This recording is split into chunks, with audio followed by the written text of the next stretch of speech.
நான் முன்பு பலமுறை என் மரியாதையை இழந்திருக்கிறேன். இன்று நான் மீண்டும் என் மரியாதையை இழந்தால் என்ன ஆகப் போகிறது? பெண்களின் உடல் மற்றும் உயிர், குடும்பம் மற்றும் சமுதாயத்தின் கௌரவத்தை நிலைநிறுத்தும் ஒரு உருவமாக பார்க்கப்படுகிறார்கள். தங்கள் கனவுகளின் தியாகத்தின் மூலமும் சில சமயங்களில் அவர்களின் உயிரை கூட தியாகம் செய்து கௌரவத்தை நிலைநிறுத்த தள்ளப்படுகிறார்கள்.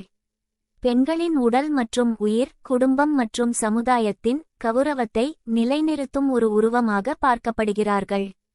தங்கள் கனவுகளின் தியாகத்தின் மூலமும் சில சமயங்களில் அவர்களின் உயிரை கூட தியாகம் செய்து கௌரவத்தை நிலைநிறுத்த தள்ளப்படுகிறார்கள்.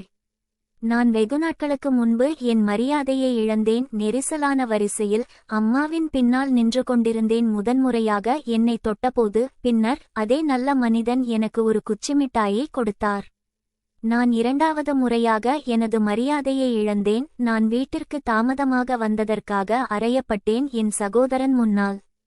அவன் என்னைவிட வயதில் இளையவன். இரவில் வெளியே செல்ல தயாராகிக் கொண்டிருந்தான்.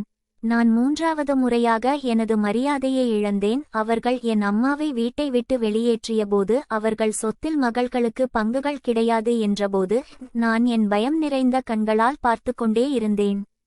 நான் எண்ணற்ற முறைகளாக என் மரியாதையை இழந்தேன். என் மாமியார் அறை நிறைய விருந்தினர்களிடம் மன்னிப்பு கேட்க வேண்டியபோது அனைவரையும் பொறுத்தவரை நான் அவரது மகனுக்கு ஏற்ற அழகிய மணமகள் அல்ல.